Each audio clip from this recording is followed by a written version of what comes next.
সত্যি বলতে গানটা না জাস্ট ব্যাপক হয়েছে। সো হ্যালো গাইস, আমি Deep and welcome back to my channel Deep exclusive. So এখন আমি এই পার্টিকুলার ভিডিওর মধ্যে কথা বলবো বিএমসিএম এর প্রথম গানকে নিয়ে, এবং বিএমসিএম এর কিন্তু এটা টাইটেল ট্র্যাক।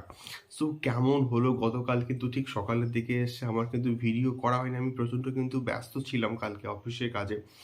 সো গানটা কেমন হলো, গানটা কিন্তু আমার সত্যি বলতে দুর্দান্ত লেগেছে, এবং অক্ষয় কুমারের এই বয়সে এসে যা এনার্জি আমি দেখলাম, hats off man, hats off. এবং টাইগার শ্রফ তো অলরেডি বয়স কম এবং সে খুব ভালো একজন ডান্সার, এবং তার এখানে পারফরমেন্স কিন্তু দারুণ হয়েছে। এবং গানটার যে লোকেশনে শ্যুট করা হয়েছে সেই লোকেশনটা ইটসেলফ কিন্তু দুর্দান্ত। এবং সত্যি বলতে বিএমসিএমকে নিয়ে তারা যে প্রচণ্ড সিরিয়াস, এবং এই যে প্রোডাকশন হাউসটা অন্যান্য প্রজেক্টের ক্ষেত্রে না এতটা ভালোভাবে কিন্তু প্রমোশনগুলো করে না যতটা বিএমসিএম এর ক্ষেত্রে কিন্তু করছে।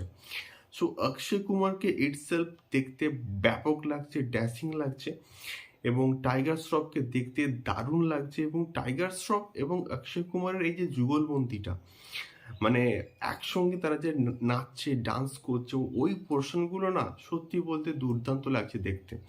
এবং ইটসেলফ গানটার ব্যাপক হয়েছে, এবং গানটার যে র্যাপিংয়ের যে পোর্শনটা ওটাও কিন্তু বেশ বেশ কিন্তু ভালো হয়েছে, দুর্দান্ত হয়েছে। এবং এই গানটা যখন আমরা বড় পর্দাতে শুনবো এবং দেখবো, দেখতে আশা করছি ব্যাপক লাগবে। এবং এই গানটা আই থিঙ্ক আমার মনে হয় যে একদম সিনেমার শেষে হয়তো প্রেজেন্ট দেখানো হবে একটা প্রমোশনাল সং হিসাবে। দেখা যাক এক্স্যাক্টলি গানটা কোথায় প্লেস করা হয়। বাট গানটা ইটসেলফ খুব ভালো হয়েছে, সিনেমাটোগ্রাফি ভালো হয়েছে, গানটা কি যেভাবে প্রেজেন্ট করা হয়েছে অডিয়েন্সের কাছে সেটা কিন্তু দুর্দান্ত হয়েছে। এবং অক্ষয় কুমার এবং টাইগার শ্রফ ইটসেলফ দেখতে কিন্তু বস ব্যাপক লাগছে।